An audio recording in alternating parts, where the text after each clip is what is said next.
କୋଣାର୍କ ସୂର୍ଯ୍ୟ ମନ୍ଦିରର ଚୁମ୍ବକୀୟ ରହସ୍ୟ। 13ଶ ଶତାବ୍ଦୀରେ ନିର୍ମିତ ଏହି ବିଶ୍ୱ ଐତିହ୍ୟ ସ୍ଥଳଟି କେବଳ ପଥରର କାରୁକାର୍ଯ୍ୟ ନୁହେଁ, ବରଂ ଏହା ଏକ ଅଦ୍ଭୁତ ଇଞ୍ଜିନିୟରିଂ ନମୁନା ଥିଲା। ଏହାର କିଛି ରୋଚକ ଦିଗ ହେଲା ଶୀର୍ଷରେ ଥିବା ଚୁମ୍ବକ। କୁହାଯାଏ ଯେ ମନ୍ଦିର ଶୀର୍ଷରେ ଏକ 52 ଟନ୍ର ବିଶାଳ ଚୁମ୍ବକ ଲଗାଯାଇଥିଲା। ଏହି ଚୁମ୍ବକର ଶକ୍ତି ଏତେ ଅଧିକ ଥିଲା ଯେ ଏହା ସମୁଦ୍ରରେ ଯାଉଥିବା ଜାହାଜଗୁଡ଼ିକର କମ୍ପାସକୁ ବିଭ୍ରାଟ କରୁଥିଲା। ଶୂନ୍ୟରେ ଭାସୁଥିବା ମୂର୍ତ୍ତି, ଏହି ମୁଖ୍ୟ ଚୁମ୍ବକ ଏବଂ ମନ୍ଦିରର ଚଟାଣରେ ଥିବା ଅନ୍ୟ ଏକ ଚୁମ୍ବକ ଗୁଡ଼ିକ ମଧ୍ୟରେ ଥିବା ଚୁମ୍ବକୀୟ ସନ୍ତୁଳନ ମ୍ୟାଗ୍ନେଟିକ୍ ବ୍ୟାଲେନ୍ସ ଯୋଗୁଁ ଗର୍ଭଗୃହରେ ଥିବା ସୂର୍ଯ୍ୟ ଦେବତାଙ୍କ ମୂର୍ତ୍ତି ଶୂନ୍ୟରେ ଭାସୁଥିଲା ବୋଲି ବିଶ୍ୱାସ କରାଯାଏ। ଲୁହା ପ୍ଲେଟ୍ର ବ୍ୟବହାର। ମନ୍ଦିରର ପ୍ରତିଟି ପଥର ସ୍ତର ମଧ୍ୟରେ ଲୁହା ପ୍ଲେଟ୍ ଲଗାଯାଇଥିଲା। ଏହା ମନ୍ଦିରର ବିଶାଳ ଗଠନର ସନ୍ତୁଳନ କରି ରଖିବାରେ ସାହାଯ୍ୟ କରିଥିଲା। ପର୍ତ୍ତୁଗୀଜ ନାବିକ ଓ ମନ୍ଦିରର ପତନ। ଲୋକକଥା ଅନୁସାରେ ସମୁଦ୍ରରେ ଜାହାଜ ଚଳାଚଳ ସମସ୍ୟାରେ ହୋଇଥିବାରୁ ପର୍ତ୍ତୁଗୀଜ ନାବିକମାନେ ସେହି ବିଶାଳ ଚୁମ୍ବକକୁ କାଢ଼ି ନେଇଥିଲେ। ଚୁମ୍ବକ ବାହାର କରିବା ପରେ ଚୁମ୍ବକୀୟ ସନ୍ତୁଳନ ବିଗିଡ଼ି ଯାଇଥିଲା ଏବଂ ମନ୍ଦିରର ମୁଖ୍ୟ ଗଠନ ଭୁଷୁଡ଼ି ପଡ଼ିଥିଲା। କୋଣାର୍କ ମନ୍ଦିରଟି ସେହି ସମୟରେ ଏକ ସାମୁଦ୍ରିକ ସୂଚକ ଭାବରେ ମଧ୍ୟ କାମ କରୁଥିଲା, ଯାହାକୁ ନାବିକମାନେ ବ୍ଲାକ୍ ପାଗୋଡ଼ା ବୋଲି କହୁଥିଲେ। ଓଡ଼ିଶା ରସଗୋଲା। ଶ୍ରୀମନ୍ଦିରରୁ ଶୁଭାରମ୍ଭ। ରସଗୋଲା କେବଳ ଏକ ମିଠା ନୁହେଁ, ଏହା ଓଡ଼ିଶାର ଶହ ଶହ ବର୍ଷର ପରମ୍ପରା ସହିତ ଜଡ଼ିତ। ଏହାର କିଛି ବିଶେଷତ୍ୱ ହେଲା ନୀଳାଦ୍ରି ବିଜେ ପରମ୍ପରା। ପୁରାଣ ଅନୁସାରେ ଯେତେବେଳେ ମହାପ୍ରଭୁ ଜଗନ୍ନାଥ ରଥଯାତ୍ରା ସାରି ମନ୍ଦିରକୁ ଫେରନ୍ତି, ମା ଲକ୍ଷ୍ମୀ ଅଭିମାନ କରି ଦ୍ୱାର ବନ୍ଦୀ କରିଦିଅନ୍ତି। ମାଙ୍କ ଅଭିମାନ ଦୂର କରିବା ପାଇଁ ପ୍ରଭୁ ଶ୍ରୀ ଜଗନ୍ନାଥ ତାଙ୍କୁ ରସଗୋଲା ଖୁଆଇ ମନେ ପକାନ୍ତି। ଏହି ପରମ୍ପରାକୁ ନୀଳାଦ୍ରି ବିଜେ କୁହାଯାଏ, ଯାହା ଶତାବ୍ଦୀ ଧରି ଚାଲି ଆସୁଛି। GI tag geographical indication. ରସଗୋଲାକୁ ନେଇ ଓଡ଼ିଶା ଏବଂ ପଶ୍ଚିମବଙ୍ଗ ମଧ୍ୟରେ ଏକ ଲମ୍ବା ବିବାଦ ଚାଲିଥିଲା। ଶେଷରେ 2019 ମସିହାରେ ଓଡ଼ିଶାର ରସଗୋଲାକୁ ଏହାର ସ୍ୱତନ୍ତ୍ର ରଙ୍ଗ, ସ୍ୱାଦ ଓ ଗଠନ ପାଇଁ GI ଟ୍ୟାଗ ମିଳିଲା। ସ୍ୱତନ୍ତ୍ରତା। ଓଡ଼ିଶା ରସଗୋଲା ସାଧାରଣତଃ ଅଳ୍ପ ବାଦାମୀ ରଙ୍ଗର ଏବଂ ଅତ୍ୟନ୍ତ ନରମ ହୋଇଥାଏ। ଏହାକୁ ପାଟିରେ ରଖିଲେ ଏହା ସହଜରେ ମିଳେଇଯାଏ ଏବଂ ଏହାର ରସ ଅଧିକ ଗାଢ଼ ହୋଇଥାଏ। ପାହାଲ ରସଗୋଲା। ଭୁବନେଶ୍ୱର ଏବଂ କଟକ ମଧ୍ୟରେ ଥିବା ପାହାଲ ଅଞ୍ଚଳ ରସଗୋଲା ପାଇଁ ବିଶ୍ୱ ପ୍ରସିଦ୍ଧ। ଏଠାରେ ପ୍ରତିଦିନ ହଜାର ହଜାର ହାଣ୍ଡି ରସଗୋଲା ବିକ୍ରି ହୁଏ, ଯାହାର ସ୍ୱାଦ ସମ୍ପୂର୍ଣ୍ଣ ନିଆରା। ମହାପ୍ରସାଦ। ବିଶ୍ୱର ସବୁଠାରୁ ବଡ଼ ରୋଷେଇଶାଳାର ଚମତ୍କାର। ପୁରୀ ଶ୍ରୀମନ୍ଦିରର ରୋଷେଇଶାଳା ହେଉଛି ବିଶ୍ୱର ସବୁଠାରୁ ବଡ଼ ରୋଷେଇଶାଳା, ଯେଉଁଠାରେ ପ୍ରତିଦିନ ହଜାର ହଜାର ଭକ୍ତଙ୍କ ପାଇଁ ରନ୍ଧା ହୁଏ ନିର୍ମାଲ୍ୟ ଏବଂ ଅଭଡ଼ା। ଏହାର କିଛି ଆଶ୍ଚର୍ଯ୍ୟଜନକ ବିଶେଷତା ହେଲା ସପ୍ତମୂର୍ତ୍ତିକା କୁଣ୍ଡ। ରନ୍ଧନ ଶୈଳୀ ଅତ୍ୟନ୍ତ ଅଦ୍ଭୁତ। ଏଠାରେ ଚୁଲି ଉପରେ ଗୋଟିଏ ଏମିତି 7ଟି ହାଣ୍ଡି ରଖାଯାଏ।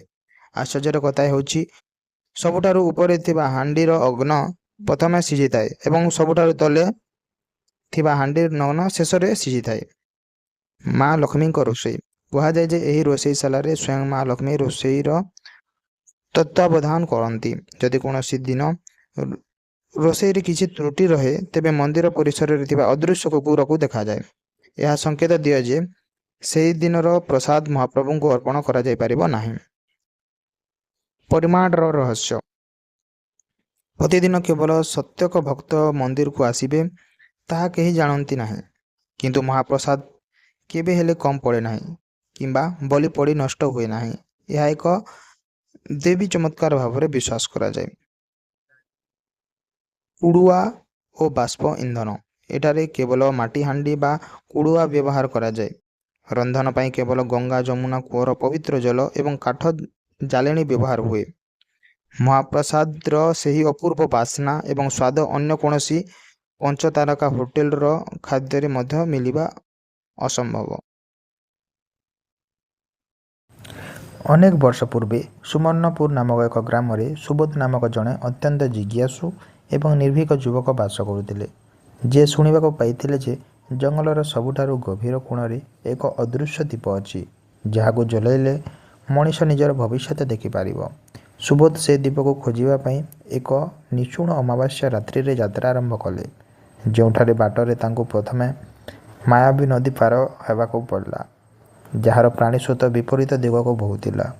ସେ ନଦୀକୁ ପାର ହେବା ପାଇଁ ସେ ନିଜର ଶାରୀରିକ ବଳ ନୁହେଁ ବରଂ ମାନସିକ ଶାନ୍ତିର ପ୍ରୟୋଗ କଲେ ଏବଂ ଶେଷରେ ଏକ ଗୁପ୍ତ ପାହାଡ଼ ପାଖରେ ପହଞ୍ଚିଲେ, ଯେଉଁଠାରେ 3ଟି ଦ୍ୱାର ଥିଲା।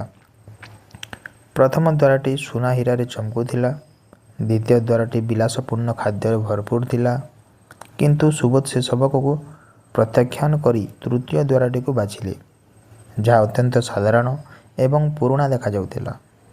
ଗୁମ୍ଫା ଭିତରେ ପ୍ରବେଶ କରିବା ମାତ୍ରେ ଜଣେ ବୃଦ୍ଧ ଯୋଗୀ ତାଙ୍କୁ ସାମ୍ନାକୁ ଆସି କହିଲେ ଯେ ଭବିଷ୍ୟତ ଜାଣିବା ଅପେକ୍ଷା ବର୍ତ୍ତମାନକୁ ସୁଧାରିବା ହିଁ ବଡ଼ ଜ୍ଞାନୀର କାମ। ସୁବୋଧ ସେହି ମୁହୂର୍ତ୍ତରେ ବୁଝିପାରିଲେ ସେ ଅଦୃଶ୍ୟ ଦୀପ କୌଣସି ବାହ୍ୟ ବସ୍ତୁ ନୁହେଁ ବରଂ ନିଜ ଭିତରେ ଥିବା ସଦ୍ବୁଦ୍ଧି ଓ ସତ୍କର୍ମର ପ୍ରକାଶ। ସେହି ଦିନଠାରୁ ସୁବୋଧ ଗାଁକୁ ଫେରିଆସି ଲୋକମାନଙ୍କର ସେବା କଲେ ଏବଂ ଜଣେ ପ୍ରକୃତ ଜ୍ଞାନୀ ଭାବେ ସମସ୍ତଙ୍କ ପାଇଁ ପ୍ରେରଣାର ଉତ୍ସ ସାଜିଲେ। ଏହି କାହାଣୀ ଆମକୁ ଶିକ୍ଷା ଦିଏ ଯେ ଆମେ ଯେତେବେଳେ ବାହ୍ୟ ଚମକ ଧମକ ଛାଡ଼ି ନିଜର କର୍ତ୍ତବ୍ୟ ପଥରେ ଚାଲୁ, ସେତେବେଳେ ଭାଗ୍ୟ ନିଜେ ଆମକୁ ବାଟ ଦେଖାଇଥାଏ। ପ୍ରାଚୀନ କାଳରେ ରତ୍ନପୁର ନାମକ ଏକ ସମୃଦ୍ଧ ରାଜ୍ୟରେ ଜଣେ ନ୍ୟାୟପ୍ରିୟ ରାଜା ରାଜୁତି କରୁଥିଲେ, ଯାହାଙ୍କର ସୁମନ୍ତ ନାମକ ଜଣେ ଅତି ବୁଦ୍ଧିମାନ ଓ ଚତୁର ମନ୍ତ୍ରୀ ଥିଲେ। ଦିନେ ରାଜଭଣ୍ଡାରରୁ ଏକ ଅତି ମୂଲ୍ୟବାନ ହୀରା ଚୋରି ହୋଇଗଲା, ଯାହାକୁ ଜଗିବା ପାଇଁ ଶତାଧିକ ପ୍ରହରୀ ନିୟୋଜିତ ଥିଲେ। କିନ୍ତୁ କେହି ବି ଜାଣିପାରିଲେ ନାହିଁ ଯେ ସେ ଚୋର କେଉଁ ବାଟ ଦେଇ ପ୍ରବେଶ କଲା। ରାଜା ଅତ୍ୟନ୍ତ ଚିନ୍ତିତ ହୋଇ ସୁମନ୍ତକୁ ଚୋର ଧରିବା ପାଇଁ 7 ଦିନ ସମୟ ଦେଲେ। ସୁମନ୍ତ କୌଣସି ସୈନ୍ୟବାହିନୀ ବ୍ୟବହାର ନ କରି ଏକ ନିଆରା ଉପାୟ ଚିନ୍ତା କଲେ। ସେ ରାଜ୍ୟର ସମସ୍ତ ସମ୍ମାନିତ ବ୍ୟକ୍ତି ଏବଂ ସେହିଦିନ ଦାୟିତ୍ୱରେ ଥିବା ପ୍ରହରୀମାନଙ୍କୁ ଏକ ବଡ଼ ସଭା ଗୃହକୁ ଡାକିଲେ। ସେ ସମସ୍ତଙ୍କର ହାତ ଗୋଟିଏ ଲେଖାଏଁ କାଠ ବାଡ଼ି ଦେଇ କହିଲେ, ଏହା ହେଉଛି ଏକ ଯାଦୁକରୀ ବାଡ଼ି। ଯିଏ ଚୋର ଥିବ ତାର ବାଡ଼ିଟି ଆସନ୍ତାକାଲି ସକାଳ ସୁଦ୍ଧା 2 ଇଞ୍ଚ ଲମ୍ବା ହୋଇଯିବ। ସମସ୍ତେ ନିଜ ନିଜ ଘରକୁ ଫେରିଗଲେ। କିନ୍ତୁ ପ୍ରକୃତ ଚୋରଟି ମନେ ମନେ ବହୁତ ଭୟଭୀତ ହୋଇଗଲା। ସେ ଭାବିଲା ଯଦି ସକାଳେ ତାର ବାଡ଼ିଟି ଲମ୍ବା ହୋଇଯାଏ ତେବେ ସେ ଧରା ପଡ଼ିଯିବ। ତେଣୁ ସେ ଚତୁରତା ଦେଖାଇ ନିଜ ବାଡ଼ିକୁ ଆଗୁଆ 2 ଇଞ୍ଚ କାଟି ଛୋଟ କରିଦେଲା। ପରଦିନ ସକାଳେ ଯେତେବେଳେ ସୁମନ୍ତ ସମସ୍ତଙ୍କ ବାଡ଼ି ପରୀକ୍ଷା କଲେ, ସେ ଦେଖିଲେ ଯେ ଜଣେ ପ୍ରହରୀ ବାଡ଼ି ଅନ୍ୟ ଅପେକ୍ଷା 2 ଇଞ୍ଚ ଛୋଟ ଅଛି।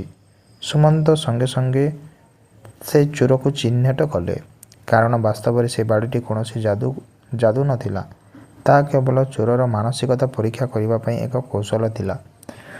ଚୋରଟି ନିଜର ଭୁଲ ସ୍ୱୀକାର କଲା ଏବଂ ହୀରାଟାକୁ ଫେରାଇ ଦେଲା। ରାଜା ସୁମନ୍ତଙ୍କର ଏହି ଅସାଧାରଣ ବୁଦ୍ଧିମତ୍ତା ଦେଖି ଅତ୍ୟନ୍ତ ପ୍ରସନ୍ନ ହେଲେ ଏବଂ ତାଙ୍କୁ ଅନେକ ପୁରସ୍କାର ପ୍ରଦାନ କଲେ। ଏହି ଦୀର୍ଘ କାହାଣୀ ଆମକୁ ଶିକ୍ଷା ଦେଇଥାଏ ଯେ କଠିନରୁ କଠିନ ସମସ୍ୟା କିମ୍ବା ରହସ୍ୟକୁ ବଳ ପ୍ରୟୋଗ ନ କରି କେବଳ ବୁଦ୍ଧି ଓ ବିବେକ ବଳରେ ସଠିକ୍ ଭାବେ ସମାଧାନ କରାଯାଇପାରେ। ଅନେକ ବର୍ଷ ପୂର୍ବେ ସାଗରଗଡ଼ ନାମକ ଏକ ବନ୍ଦର ସହରରେ ଆର୍ଯ୍ୟାନ ନାମକ ଜଣେ ସାହସୀ ନାବିକ ବାସ କରୁଥିଲେ, ଯିଏ ଶୁଣିବାକୁ ପାଇଥିଲେ ଯେ ସମୁଦ୍ର ମଧ୍ୟରେ ଏକ ଏପରି ଅଜ୍ଞାତ ଦ୍ୱୀପ ଅଛି ଯେଉଁଠାରେ ସମୟର ଝରଣା ବହୁଛି ଏବଂ ସେହି ଝରଣାର ଜଳ ପିଇଲେ ମଣିଷ କେବେ ବୁଢ଼ା ହୁଏନାହିଁ। ଆର୍ଯ୍ୟାନ ନିଜର ଦଳବଲ ସହ ସେହି ଦ୍ୱୀପର ସନ୍ଧାନରେ ବାହାରିଲେ, କିନ୍ତୁ ବାଟରେ ତାଙ୍କୁ ଭୟଙ୍କର ସାମୁଦ୍ରିକ ତୋଫାନ ଏବଂ ବିଶାଳକାୟ ସାମୁଦ୍ରିକ ଜୀବମାନଙ୍କର ସାମ୍ନା କରିବାକୁ ପଡ଼ିଲା। ଅନେକ ଦିନର କଠିନ ଯାତ୍ରା ପରେ ସେମାନେ ଏକ କୁହୁଡ଼ି ଘେରା ଦ୍ୱୀପରେ ପହଞ୍ଚିଲେ, ଯେଉଁଠାରେ ଗଛର ପତ୍ରଗୁଡ଼ିକ ସୁନା ପରି ଚମକୁଥିଲା ଏବଂ ପକ୍ଷୀମାନଙ୍କ ଅଦ୍ଭୁତ ସ୍ୱରରେ ଗୀତ ଗାଉଥିଲେ। ସେହି ଦ୍ୱୀପର ମଧ୍ୟଭାଗରେ ଏକ ଗୁମ୍ଫା ଥିଲା, ଯେଉଁଠାରେ ସେହି ସମୟର ଝରଣା ବହୁଥିଲା। ଯେମିତି ଆର୍ଯ୍ୟାନ ସେହି ଜଳକୁ ଛୁଇଁବାକୁ ଗଲେ, ଜଣେ ଦିବ୍ୟ ପୁରୁଷ ପ୍ରକଟ ହୋଇ କହିଲେ, ହେ ନାବିକ, ଏହି ଜଳ ତୁମକୁ ଅମର କରିଦେବ ସତ, କିନ୍ତୁ ଏହାର ବଦଳରେ ତୁମେ ତୁମର ସମସ୍ତ ପୁରୁଣା ସ୍ମୃତି ଏବଂ ପ୍ରିୟଜନଙ୍କ କଥା ଭୁଲି ଯିବାକୁ ପଡ଼ିବ। ଆର୍ଯ୍ୟାନ ଏହି ମୁହୂର୍ତ୍ତ ପାଇଁ ଅଟକିଗଲେ ଏବଂ ଗଭୀର ଭାବେ ଚିନ୍ତା କଲେ। ସେ ଅନୁଭବ କଲେ ଯେ ଯଦି ସେ ନିଜର ପରିବାର, ବନ୍ଧୁ ଏବଂ ନିଜର ଅତୀତକୁ ଭୁଲିଯିବେ, ତେବେ ସେହି ଅମରତ୍ୱର କୌଣସି ମୂଲ୍ୟ ରହିବ ନାହିଁ। ଜୀବନର ପ୍ରକୃତ ସୁନ୍ଦରତା ତାର ସୀମିତ ସମୟ ଏବଂ ସେହି ସମୟ ମଧ୍ୟରେ ଗଢ଼ି ଉଠିଥିବା ସମ୍ପର୍କ ମଧ୍ୟରେ ହିଁ ଥାଏ। ସେ ସେହି ଜଳ ନ ପିଇ ଖାଲି ହାତରେ ନିଜ ସହରକୁ ଫେରି ଆସିଲେ ଏବଂ ସମସ୍ତଙ୍କୁ ବୁଝେଇଲେ ଯେ ମଣିଷ ଅମର ହେବା ପାଇଁ କୌଣସି ଯାଦୁକରୀ ଜଳର ଆବଶ୍ୟକତା ନାହିଁ, ବରଂ ନିଜର ସତ୍କର୍ମ ଏବଂ ଅନ୍ୟର ସେବା ଦ୍ୱାରା ହିଁ ସେ ଲୋକଙ୍କ ହୃଦୟରେ ଚିରଦିନ ପାଇଁ ଅମର ହୋଇ ରହିପାରିବ। ଏହି ଦୀର୍ଘ କାହାଣୀ ଶିକ୍ଷା ଦିଏ ଯେ ସମୟ ଅମୂଲ୍ୟ ଏବଂ ତାଙ୍କୁ ଲୋଭରେ ନଷ୍ଟ ନ କରି ଭଲ କାମରେ